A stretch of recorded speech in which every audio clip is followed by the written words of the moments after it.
Okay, so chapter 23, The Longest Night. And if you recollect, the spectral boy is leading the minions of Pitch, the nightmare men, and I suppose women, whatever they are, the fearlings, leading them away into the sky. The longest night. And Catherine's in the cave with Holmbrick and North, and they're only little dolls, little porcelain dolls, frozen. Catherine heard the spectral boy laughing as he led Pitch's legions away from her. How amazing he was, risking everything for her and her friends. He was fast and clever, there was no doubt. Perhaps he could perform a new miracle that would save them or find help from some quarter that she did not know. But for now, she must make sure they weren't discovered by any of Pitch's stragglers. She quickly and quietly had the reindeer cover the entrance to the cave by using their antlers to shovel snow from the floor till there was only a small lookout hole left. But despite the blockade, it was still terribly cold. Catherine's fingers ached. Her toes were going numb. She had no means of building a fire, and even if she had, she knew even the tiniest, thinnest tendril of smoke would let Pitch know where they were. So she wrapped North and Hombrick more tightly in the collar of her coat and huddled against the reindeer, who were far more suited for the frigid weather. As for North, though he could not move, couldn't even blink, his mind raced on. And what was this dashing bandit, this ex-Cossack, this long-feared warrior thinking? He was not plotting his battle plan or picturing how he would defeat Pitch. No. North was worrying about Catherine's coat. Was it warm enough? He imagined the coat he would make for her if they ever made it back to Big Root, using an old Cossack trick of double layering the fur. Catherine gave a shiver, and North's feelings of helplessness were excruciating. She was cold, colder and sadder than any child should be. Catherine was also deeply tired. She struggled to stay awake, tried to focus on what to do next, but the rhythmic breathing of the reindeer soon lulled her into a gentle sleep, North and Umbrick tucked tightly under her chin. When children have nightmares, they struggle to awaken, knowing that comfort lies just beyond their tightly shut eyes. But for Catherine, the nightmare was all around her, and so sleep was her escape. She spent the night drifting in and out of dreams, but hers were no ordinary ones. There's a rare kind of dream that children have, a dream that unfolds like a storybook, but a story in which the dreamer does not take part. They watch instead the adventures of someone dear to them in a sort of movie of the mind. And the dream Catherine was having starred Nikolas St. North. North was a hero of 1,000 adventures. He was not a wizard, a thief, or a warrior, but a powerful figure of unending mirth, mystery, and magic. And powerful figure of unending mirth, mystery, and magic, who lived in a city surrounded by snow. This kind of dream is so rare that most dreamers do not understand the magic it holds. It plays in tandem somewhere else. The exact adventure and images rolling through another person's sleep. So it plays in tandem somewhere else, in another person's. And that was what was happening now. As North lay there helplessly and nearly without hope, he began to see Catherine's dreams in his own head. A city of snow and a flurry of activity in him, as he'd never imagined himself or even thought possible. Happy and at home. He was the master of this domain. For the second time in as many weeks, North realized that this was how Catherine saw him. In the drawing she'd given him for the genie's chest box, she depicted him grander than he was in real life. And now she saw him as having an important place in the world. Then the dream did something that only dreams can do. It became a part of North. It became his dream. It lived in his heart now. It would never die. With a violent suddenness, the dream ended. North was awake again, but he could not see. Catherine's coat covered his eyes. There was a blast of cold air, then shouts, and he felt himself jerked up. He heard the furious neighing of the reindeer, the sound of hooves and antlers clattering against metal. Pitch had found them. North felt another jerk and heard Catherine screaming, "Get away!" Then something shadowy pressed tightly around him. Catherine's coat was gone from his face, and he could see her curled in a tight ball on the ground, surrounded by fearlings. He was suddenly turned around and saw the giant face of his genie glaring down at him. Pitch's laugh rumbled out from its metal chest. "Little man," Pitch said in a voice oozing with malevolence, "how useless you've become." Then his gaze shifted to Catherine. "I once had a fearling prince slip out of my grasp, but it won't happen again. But before I turn you into a fearling princess, I want to hear one last scream." And he smiled wickedly at the fearling holding North. "Crush him now."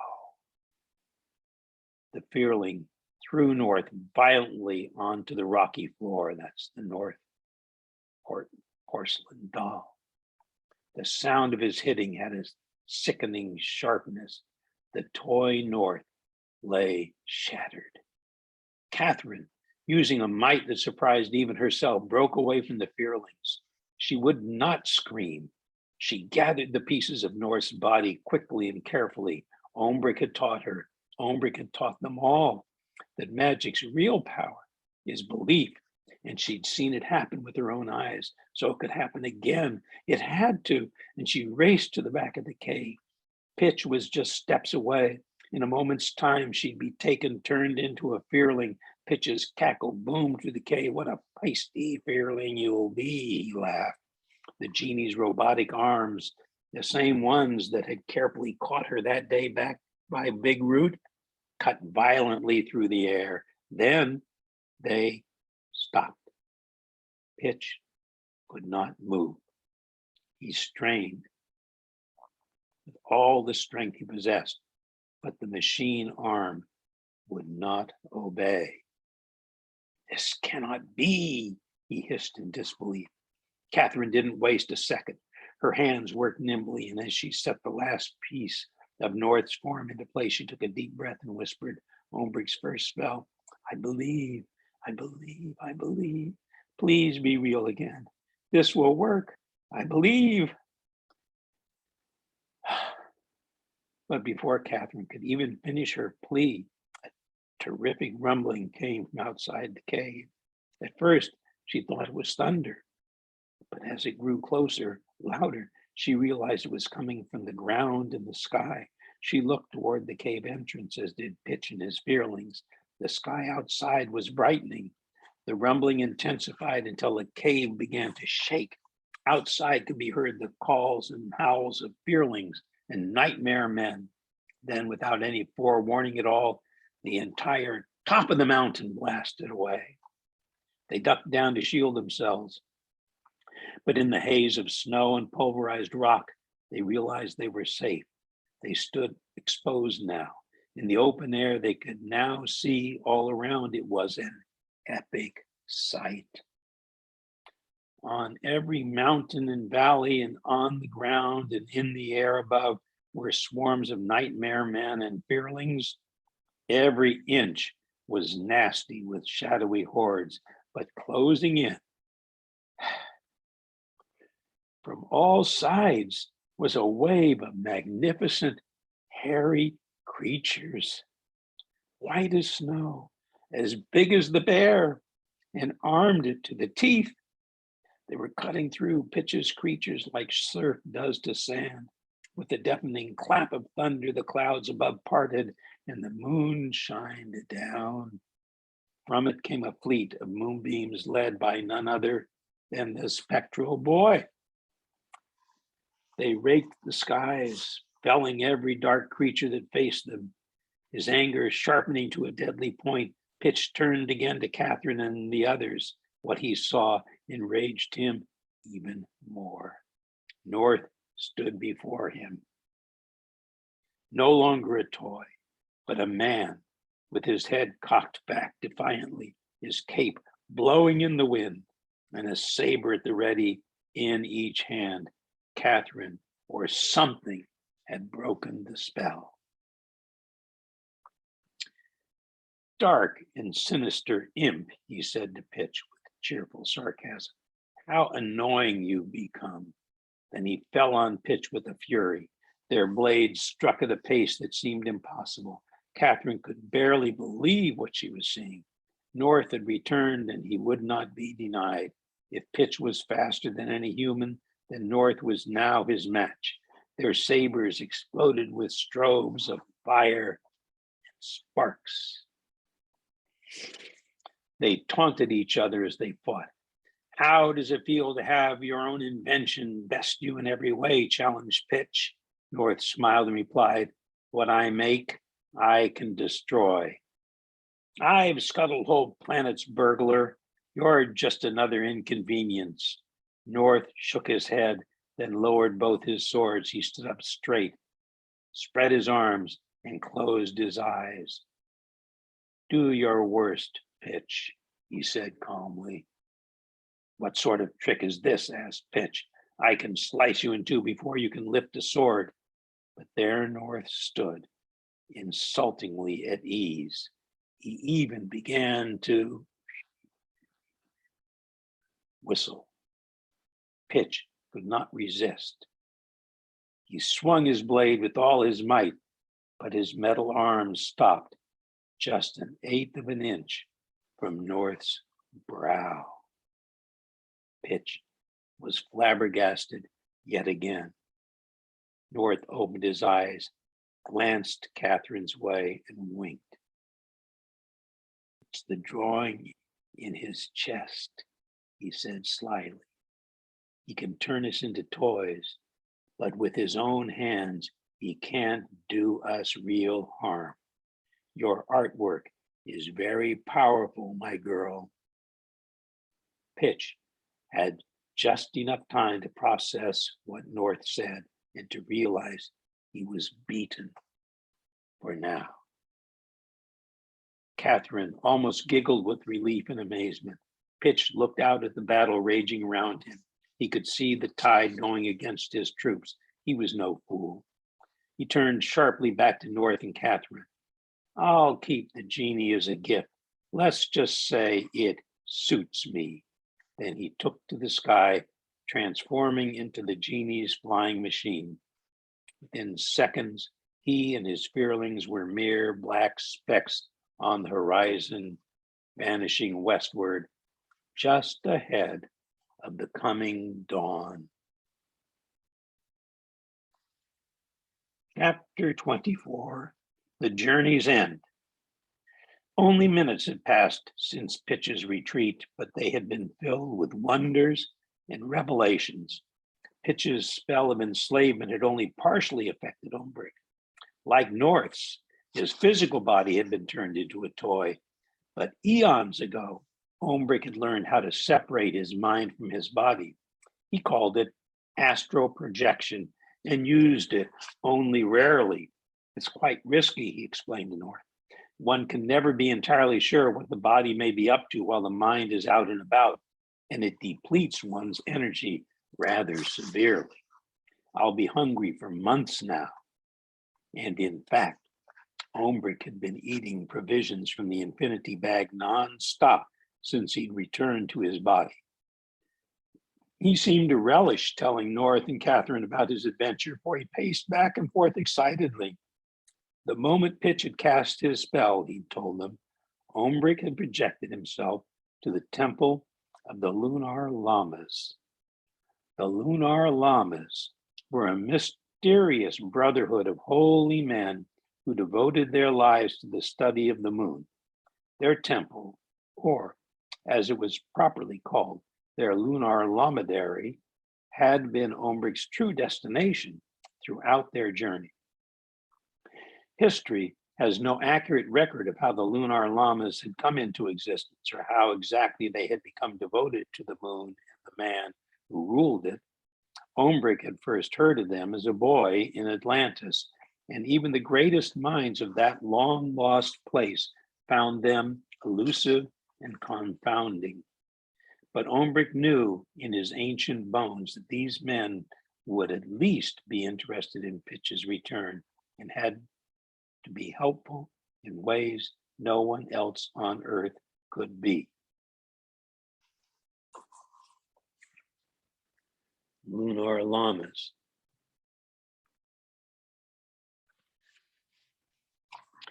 The Lunar Llamas were extremely secretive and cautious. They never made contact with the outside world, not even the wizards of Ombric's stature. And they had not been welcoming when Ombric first arrived. Ombric had pleaded with them. Did they have a relic from the moon clipper? Something that had fallen to Earth, something of great power. But the Llamas had sworn to keep all they knew a secret until ordered otherwise. Apparently, they had a way of conversing directly with the man in the moon, though it was invoked only under the most extraordinary circumstances. What circumstances could possibly be more extraordinary than these, Ombric had demanded. Pitch is here. His hordes are on the other side of these peaks. The sworn enemy of your master has returned armed to the teeth and means to make something considerably more than mischief. But the Lunar Llamas were the most serene people on Earth, and no amount of arguing could get them to hurry. They gathered in the courtyard, padding silently in silver slippers, their hands hidden in the sleeves of their billowing silk-spun robes, their round moon-like faces as pleasant and inscrutable as melons. We appreciate your concern, said one llama. We understand your frustration, said another. We sympathize completely, said the next. We regret the situation, said the fourth. We must receive a sign, said another. We hope you understand, said the last. Sorry, concluded the one who had spoken first, smiling. Their response had left Ombric livid. It was fortunate that he was astrally projected, for had he been in physical form, he might have punched each and every holy person squarely in his moon-shaped face. Then a most auspicious thing had occurred. Streaking down from the sky came the spectral boy.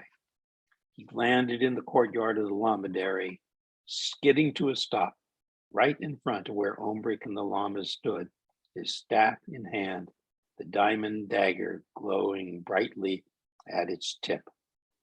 Ombric had recognized him immediately. It was the very same boy who had driven away the fearlings back in Santa Claus, and it had been instantly apparent that the llamas had recognized him as well. Their response to the newcomer couldn't have surprised Ombric more. They'd murmured excitedly among themselves, then knelt and bowed until their foreheads touched the floor. Ombric drew a deep breath, willing himself to hold his tongue.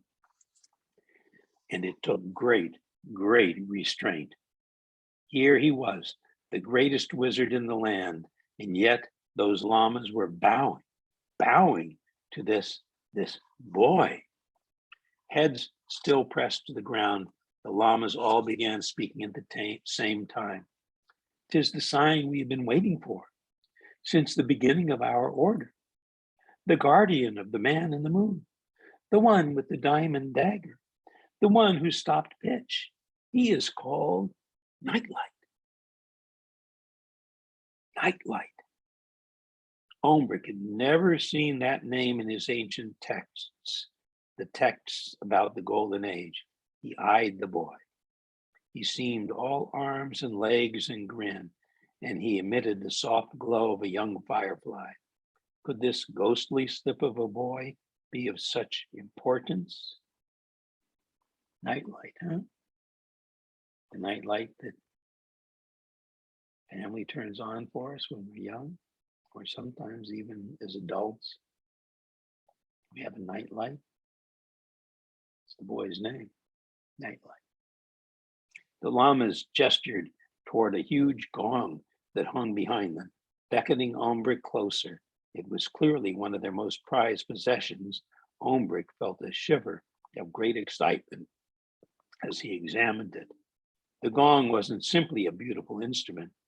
The elaborate carvings were actually telling a story, the story of the man in the moon. Tsar Lunar related it to us centuries ago, said the Grand High Lama. It is as he saw, experienced, and remembered. There it was, in picture after glorious pictures described by Tsar Lunar himself, the majestic moon clipper at full sail, the merry moonbots and moon mice. Ombrick could barely still his mind to take it all in. And then there on the far side was the part of the story that had always been a mystery to him. Ombrick glanced from the boy in the picture to the boy in front of him. They were the same. It was true. This boy had been the loyal friend and guardian of the young man in the moon.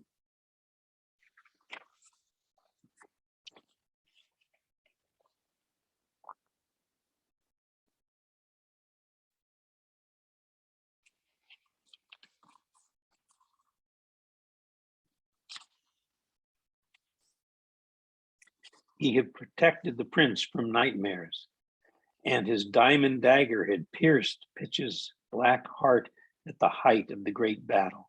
It was this act that caused the great explosion that saved the man in the moon and sent Pitch's galleon plummeting to earth, where it had crashed like a meteor and lay hidden deep under the ground for centuries. This spectral boy was a true hero.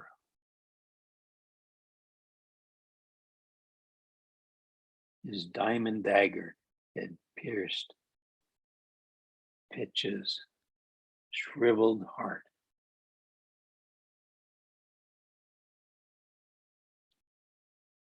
That didn't want to know love.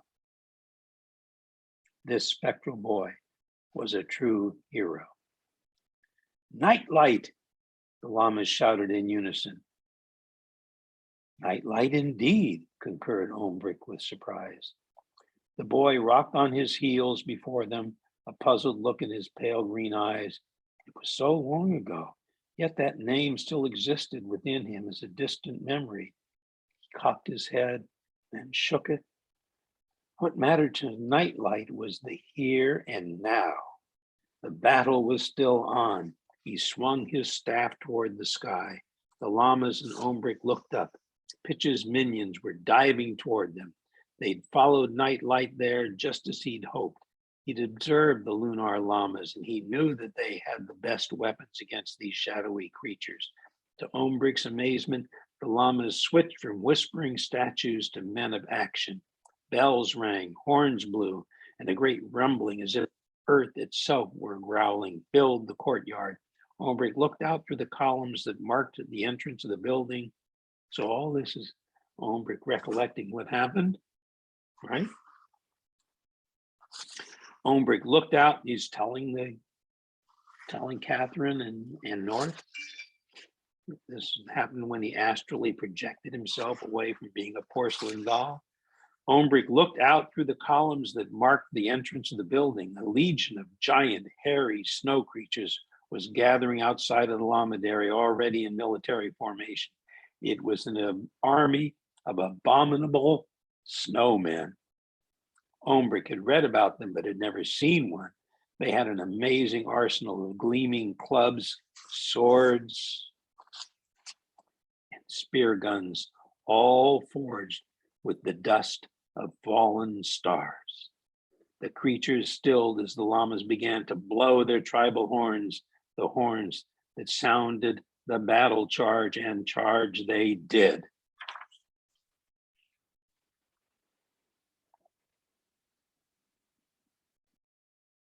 Abominable snow creatures and their weapons. The Yetis.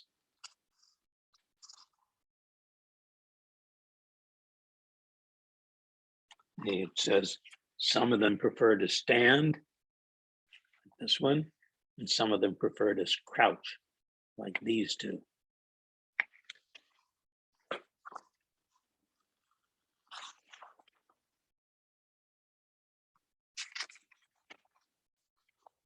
And charge they did, with nightlight leading them through the mountains and toward the peak where Pitch had trapped Catherine and the others. The llamas accompanied the army, whirling like tornadoes, dervishes, banshees. Ombrick instantly projected himself after them and arrived evidently at the most opportune time, just as the battle had reached its tipping point and North was turning back into his full-size self. But Ombrick did not know that. He was still up in the sky above. He feared he was too late to save his friends and had blasted the mountaintop to smithereens in a desperate attempt to intervene. Though Ombrick hated to admit it, he now felt he'd overreacted ever so slightly. Most unsuitable bit of conjuring, he conceded as he finished his story. More like something you, Nikolas, would have done in your early days. I could have accidentally hurt someone, one of the reindeer, or even young Catherine. Can't imagine what got into me. Even an astral projection can blush with embarrassment. And Ombrick, for the first time in several hundred years, did that exact thing. And North laughed in astonishment. You're red as the setting sun, old man, North teased. He was just worried about us, Catherine interrupted. Ombrick muttered, then kept himself busy searching among the pulverized bits of the mountaintop until he found his discarded toy body and projected himself back into it. Within a few moments, he had broken the last vestige of Pitch's spell and returned, as North had, to his flesh and blood self. North narrowed his eyes. How did you do that? And furthermore, how did I do that? The wizard paused and regarded his apprentice. You know, a daydream properly utilized can be the most powerful force in the universe. A daydream properly utilized can be the most powerful force in the universe. One need only dream of freedom to begin to break the spell of enslavement. One need only dream of freedom to begin to break the spell of enslavement. North nodded. His teacher was right, but he knew that for him it was something else. It was more than a daydream that brought me back, old man. He looked down at Catherine. You saved me in many ways. He reached for his compass that hung from Catherine's lapel. His gift had served them both rather well. Catherine had had her great adventure, and North had found a friend for life. He turned to the old wizard.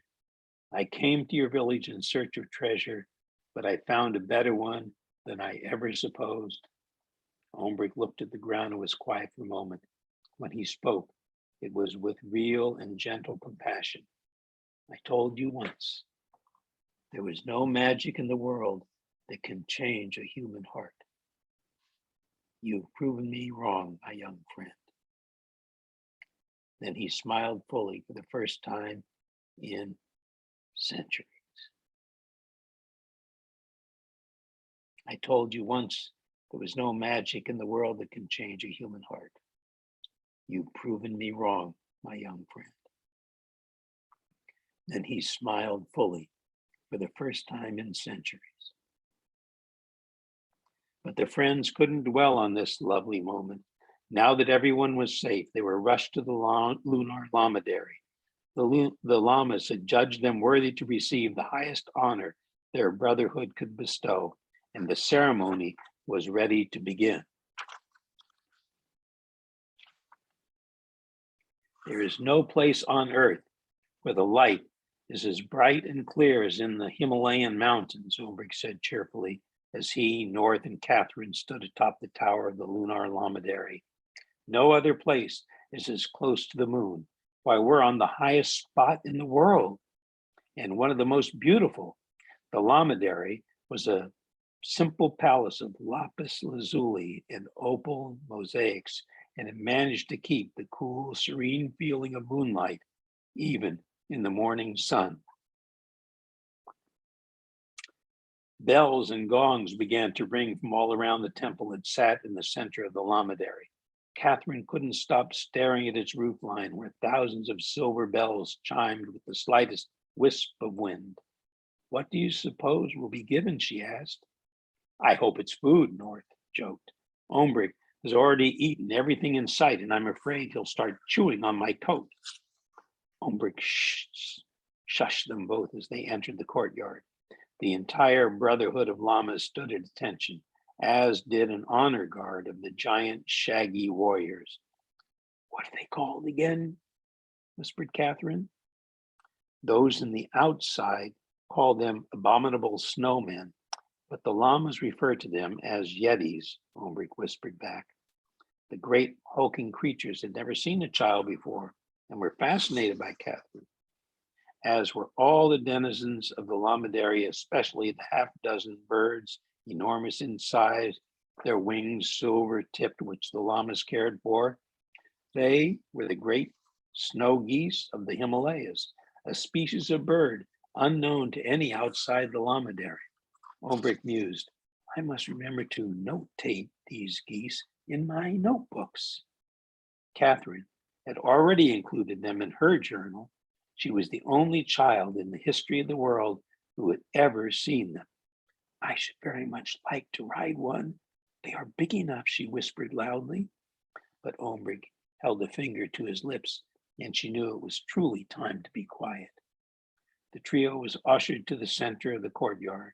The reindeer grazed along the edges, raising their antlers in salute as they walked by.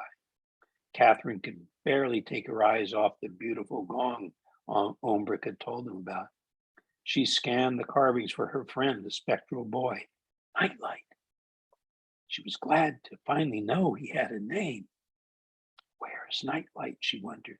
Of all people, he should be here. But the ceremony began without him. The Grand High Lama, who looked exactly like all the other llamas except for the gilded scepter he carried, stepped forward and struck the great gong. It made the most melodious sound that the visitors had ever heard. As it rang out, the gong began to turn from solid metal to a clear, glass-like substance. Through its milky translucence, they could see the moon. Murmurs and speculation filled the air. Could it be? Was this really the moment the llamas, everyone, had been waiting for? The gong's reverberations quieted. The moon seemed to swell in size, then a face emerged from the craters. Immediately, the llamas knelt down in reverence. Here before them was the kindest, gentlest face imaginable. The kindest, gentlest face imaginable showing on the surface of the gong. Tsar Lunar, gasped Ombrick. He caught Catherine's elbow. Yes, it was the man in the moon. His image flickered and waned like light through lush swaying trees. His image was not stable, but dotted with shadows and static. Still, there was no denying that he was there. His voice was calm and velvety, almost musical.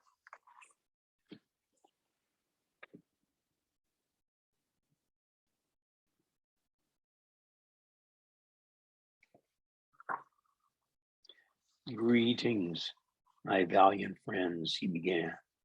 You have faced the greatest evil of any age, yet you never wavered. Each of you was willing to sacrifice everything for this cause. What bravery, such bravery, such skill, such wisdom each of you has shown. For that, you have my deepest thanks. North, Hombrick, and Catherine, feeling humbled and self-conscious, gave awkward bows. But this fight is far from over, the man in the moon continued. Pitch lives, will not stop. Can you, will you continue the fight? Can you, will you continue the fight? The three looked at one another for a quick moment, but they knew what their answer would be. North unsheathed his sword and held it at attention. Ombrick did the same with his staff, and Catherine raised her dagger. The man in the moon smiled down at them. It was a smile of such warmth and friendliness that made any who saw it feel as though, no matter what trials were to come, all would be well. Then you will need help, said Tsar Lunar. At this, the Grand Lama pulled from his robe an ancient weapon and held it out to them. It was a sword so unusual that North, who thought he'd known and used every weapon in creation, stepped forward to take a closer look. On its blade was a golden orb that glowed, and on its tip was a crescent moon. There are 4 other pieces of my moon clipper that fell to Earth in the last battle of the Golden Age, the man in the moon told them. If these 5 pieces are brought together, they will become a most formidable weapon against pitch. This first piece was my father's sword, but this is not merely a sword for battle. Within its workings are many of the secrets of the Golden Age. Whoever wields it will need great learning, wisdom, and courage. Who among you shall take it? Instantly, both North and Catherine thought of Ombrick, but before they could speak, the wizard stepped forward. He took the sword from the Grand Lama and examined it with his usual great intensity. Oh, the wonders this sword must contain, Ombrick thought. The ancient secrets it will finally reveal. But then he raised one eyebrow and gazed at North, and in one quick move, handed him the weapon. You are my apprentice no more, he said with a warmth North had only heard him ever use when addressing Catherine. You have learned all the lessons I can teach and have more than earned this. North was stunned, and for the first time in his life, truly unsure. Ombrick, I'm not ready or desert you waited all your life. Ombrick's right, interrupted Catherine quietly. North looked at her, searched her young brave face. She had always known what was best for him. In her own way, she may be even wiser than Ombrick, he thought. She may even be wiser than Ombrick. So North took the sword. As he held it in his hand, he felt not a great rush of emotions, but a strange calm, a certainty of purpose, a sense of belonging that he had never known before, as if his whole life lay before him and he knew how it would play out. It would be like Catherine's dream. He looked up, the man in the moon's image. The man in the moon was waiting for his answer. You have my pledge to use it wisely and well, said North, now and always. Watching from the highest tower of the Lamadary was nightlight, unseen by anyone. His focus was distracted. He was scanning the nearby mountains for any sign of pitch, but he wanted to join his friends He held his staff close to his face, the little moonbeam in the diamond dagger tip. This moonbeam who had started this whole great drama into motion on a winter's night that now seemed so long ago could sense his longing. It glowed brightly. It glowed brightly. It glowed brightly and seemed to say, "Go on, we're safe now." Nightlight laughed his perfect laugh and flew down to join them.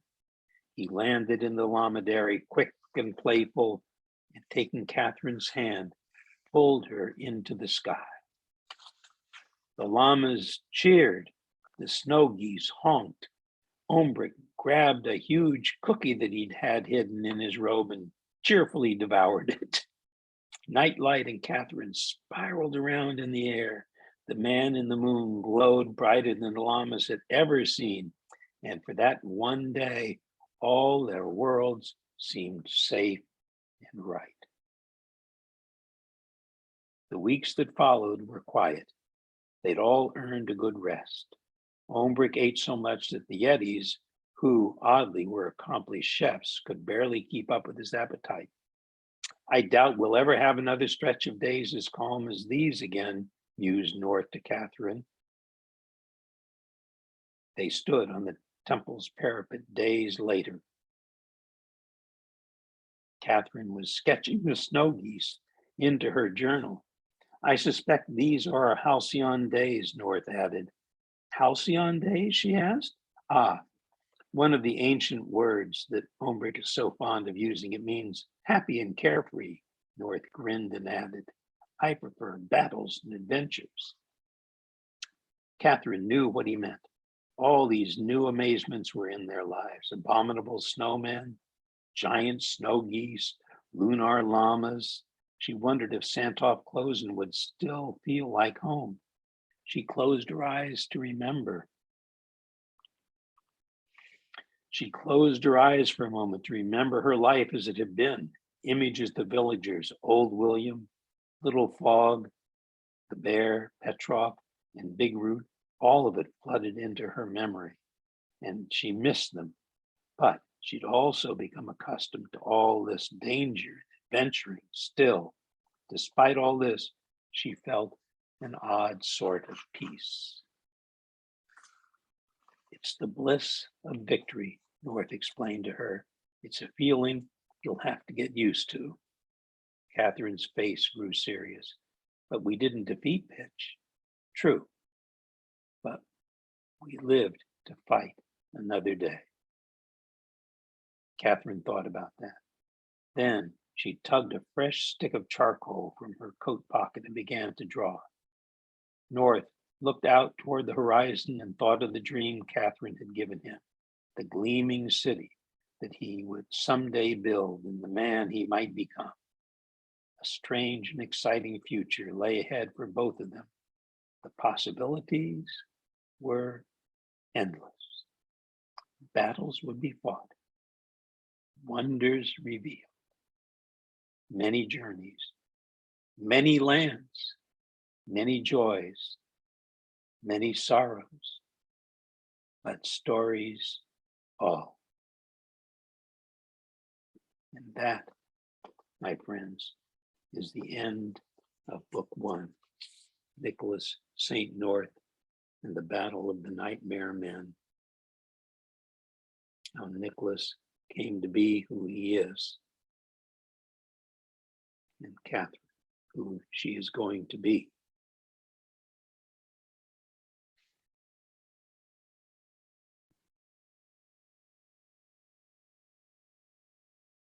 I hope to see you again.